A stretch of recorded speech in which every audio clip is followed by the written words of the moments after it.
attend football's World Cup final is every fan's dream.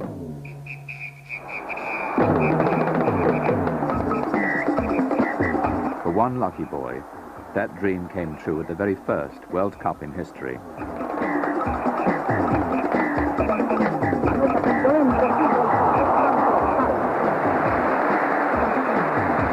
Dante Ioko was one of the 60,000 fans who watched the final in 1930. It was held in the tiny South American Republic of Uruguay. My father was addicted to football. I was lucky enough to come when I was 7 years old with my father, and from that stand over there, I saw the opening game. Football had decided to hold its first World Cup in 1930. Uruguay, a country of only 2 million people, felt it stood a very good chance of hosting it. It had the advantage that it had been Olympic champion in 1924 and Olympic champion again in 1928. So Uruguayans naturally felt entitled to host such an event.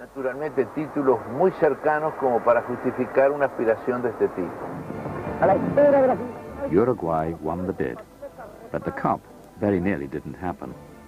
There was no stadium, and European teams balked at the cost of the boat journey. But Uruguay paid their expenses, and a brand new stadium was built in record time.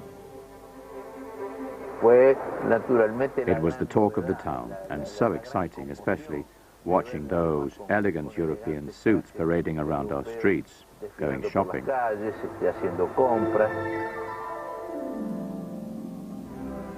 The stage was set. Uruguay lived up to its reputation and delighted the home fans by disposing of one team after another. In the final, they met their neighbors and fierce rivals, Argentina. Dante Ioko was lucky to get in. It was a sellout, but my father managed to get me a ticket on a staircase opened up especially to cope with the huge demand.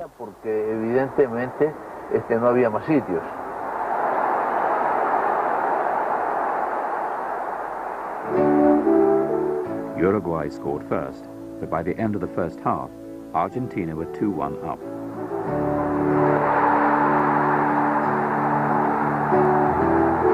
As the second half wore on, Argentina held on to its lead. And then, in the final 20 minutes, Uruguay scored 3 times to win the match 4-2.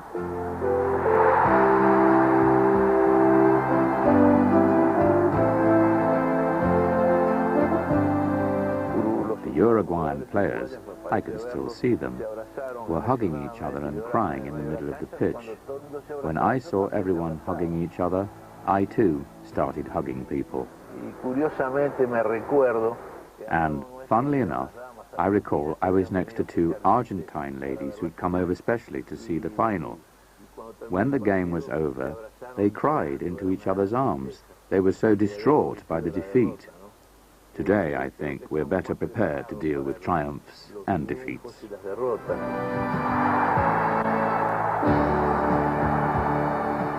A new platform for patriotism was born.